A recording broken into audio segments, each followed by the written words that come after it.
Jeez, man. I still have a lot of questions. I'll tell you what. I'm so tired of reading this book. In the club, we are all family. Hello, welcome to my channel. My name is Jessica. Thank you so much for being here today. So this week's video is going to be a reading vlog. I have been reading this series recently, the Throne of Glass series by Sarah J. Maas. So I got halfway through this one, really kind of struggling to get through it. So this is technically book number 4 in the series. I still feel like there is yet to be any real action happening. It hasn't really been a fun reading experience. I'm gonna take a break from this series for now. Should I just drop this all together? Should I try to go back in later on? Let me know. This vlog is going to be starting a brand new series, and I thought that I would go with this one. Also by Sarah J. Maas. This is the Crescent City series. So this first one here is Crescent City, House of Earth and Blood. I have read through a little bit of this so far, only like a few chapters. It definitely feels a little more action-packed. This is way different from any of Sarah J. Maas's other books because this is urban fantasy. It's set in this big city, so it has a really modernized feel. People in this book, well, not people, creatures, use cell phones and dating apps. So there are angels, wolf shifters, these vampire shifter things. Humans live among all these creatures. I'm gonna come back with more updates as I keep reading. This reading vlog is spoiler free. I won't be spoiling anything for anyone. So I've got some things to do today. I have to teach some lessons later on tonight. I need to meet up with Jan, and she will be playing piano for me at an event that I'm singing at pretty soon. This week, actually. So I've got a busy week on my hands. While all this stuff is happening, I'm either going to be taking breaks and sitting down to read this book or listening to the audiobook. Let's get to reading.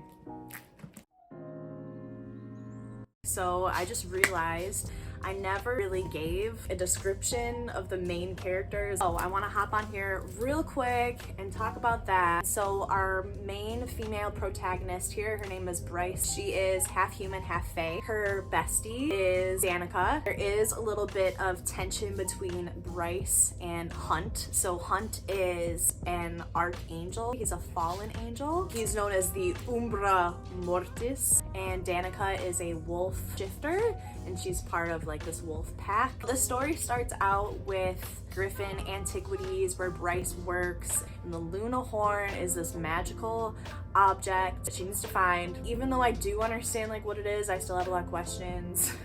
At the beginning of this book, Bryce goes out to the club with her pals Fury and Juniper.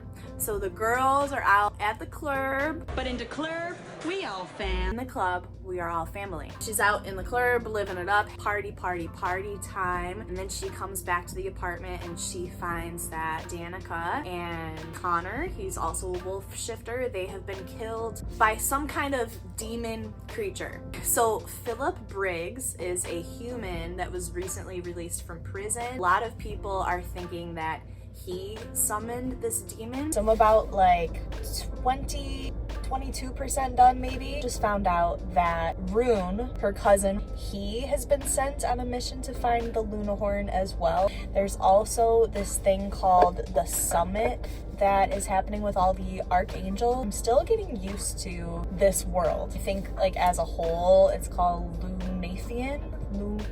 Lunathian or something like that. And Bryce is still trying to solve the mystery of who killed her best friend Danica and Connor. And there was also another archangel that got killed. And so Hunt Avalar, he's like the one of the head archangel people, beings, creatures. He has been ordered to kind of keep watch over Bryce right now. So I'm at a point in the book where he's basically watching her every move and she's kind of messing with him. I'm wondering if her and Hunt are having like an enemies to lovers type situation. I'm gonna check back in at the halfway point. Yes, I was just gonna say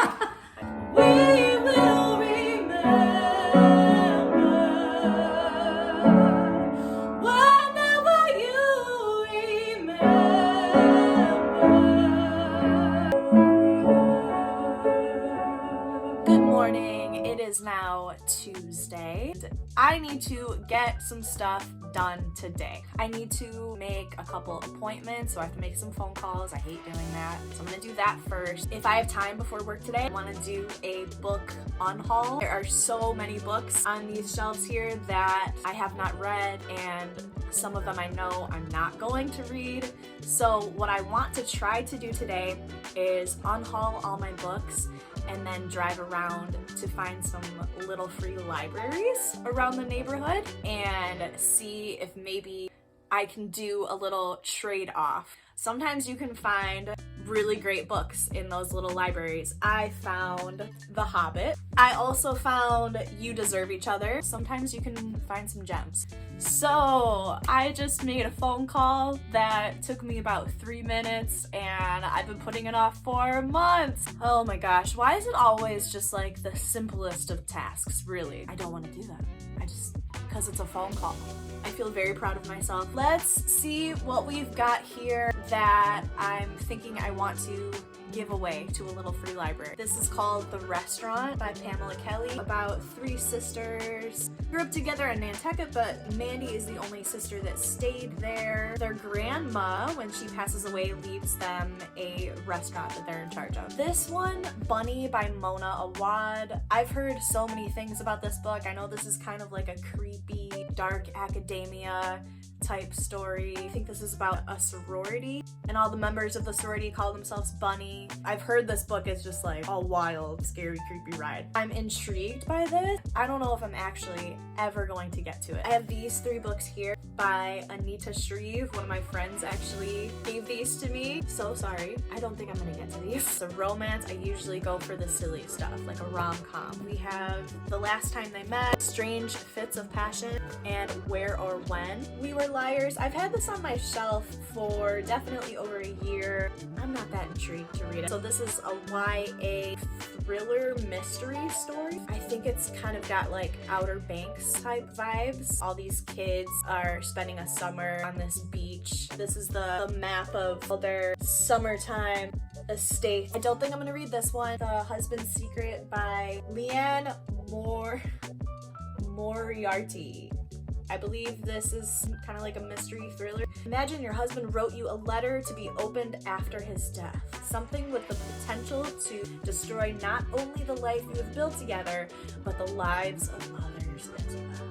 Dum dum dum. I've also got this one here, In the Woods by Tana French. I believe this is set in Ireland. Yes, this is set in Dublin. This is more of a psychological thriller, which sometimes I'm not a huge fan of. This one here, The Nix by Nathan Hill. This is a literary fiction story. I read this like 2 years ago. To be quite honest, I don't even really remember the plot. Cover is like the back cover is completely torn off. I don't know what happened. A little beat up. Yeah, I just wasn't a huge fan of this book. The Crawdads Sing. I really enjoyed this book. I saw the movie, thought the movie was fantastic. I just know that I'm not gonna reread this book. I think this would be nice to maybe have someone find in a little free library. These are some actual like nice hardcover books. I think I might take these to the used bookstore just because they're such nice quality. I've got Carrie Soto Is Back by Taylor Jenkins Reid. I tried to read this a few months ago. I just could not get into it. I hate saying that because I love Taylor Jenkins Reid. Over other books I, for the most part, have enjoyed a lot. This one just was not doing it for me. And The Madness of Crowds by Louise Penny. This is a... Ooh, look at the artwork on the inside. It's so beautiful. I kind of want to keep this book now just for the artwork. So this is a suspense thriller novel, and that's that. So here's my pile. I guess we're gonna go on a little adventure to some little free libraries. I am just feeling motivated. Ever since I accomplished that extremely minor task of making an important phone call that I've been putting off, I just feel like a superhero today. Like I feel like I can do anything. Do have to teach some music lessons tonight, so we'll see. Let's see what we can find. Let's go on this adventure together. Jeez, man. we'll just speed through here. So I have just arrived to the first little free library of the day. I'm going to give these two away, and hopefully they have two that I can pick out, or maybe I'll just leave them. I'm not really seeing anything. I did not find any books in that little library that I wanted to take. Let's go to another one. All right, little free library number 2. Let's see. I'm gonna leave this book.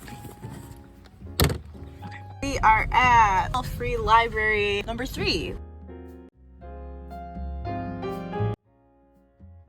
All right, I am at the very last little free library of the day. The guest list. I've already read this though.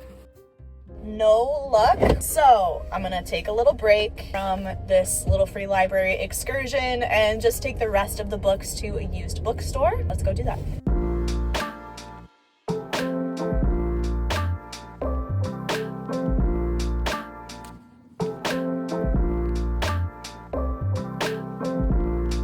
Oh! How was your day today? We're gonna do our practice pages first, and then if we have time, we'll do the spinning a wheel game. Mozart said, time to sleep. Train alert. Always getting stuck on a train. It is kind of entertaining though. All the different graffiti artworks and whatnot. I'll tell you what.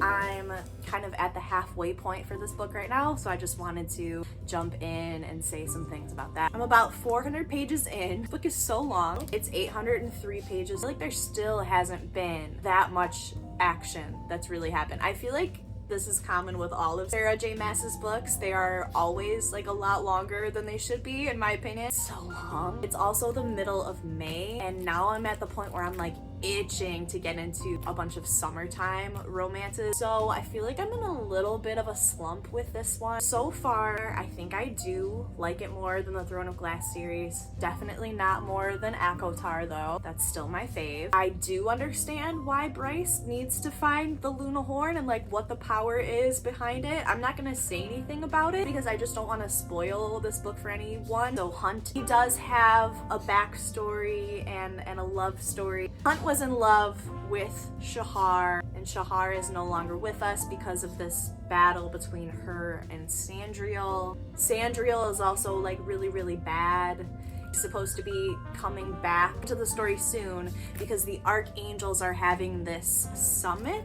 I'm confused, honestly, about a lot of things in this book. Not loving it, not hating it. I don't know, I just feel kind of like whatever about it right now. A little romantic sexual tension that's happening between Bryce and Hunt. That's pretty fun. I don't know where that's gonna go. I'm not taking a break from this book. I'm gonna keep reading it, and I probably will listen to a lot of it on the audiobook. I cannot make this vlog anymore. I'm getting like so tired. I'm going to end this reading vlog here. I'm planning on posting another vlog soon. I will update my thoughts either in that video or the next time I post a wrap up. I want to know what happens.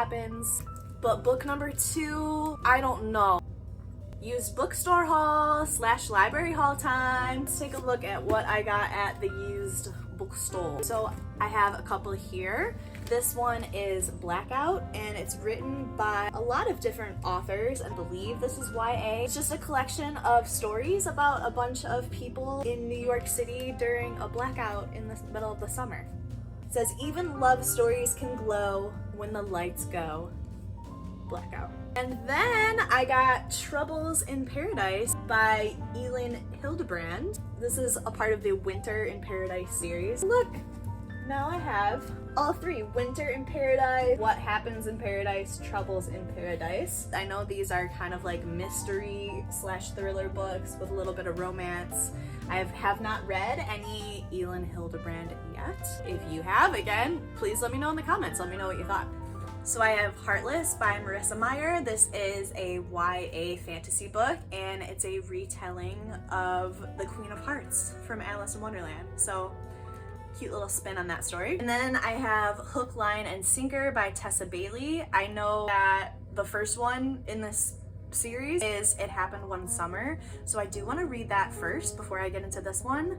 I'm thinking about probably picking it up from the library like tomorrow, so definitely a fun summertime read. These are like really spicy too, so that's cool. That is it for this reading vlog. If you enjoyed this video, please give it a thumbs up and subscribe to my channel for more bookish things in the future. I'll see you in the next one. Bye.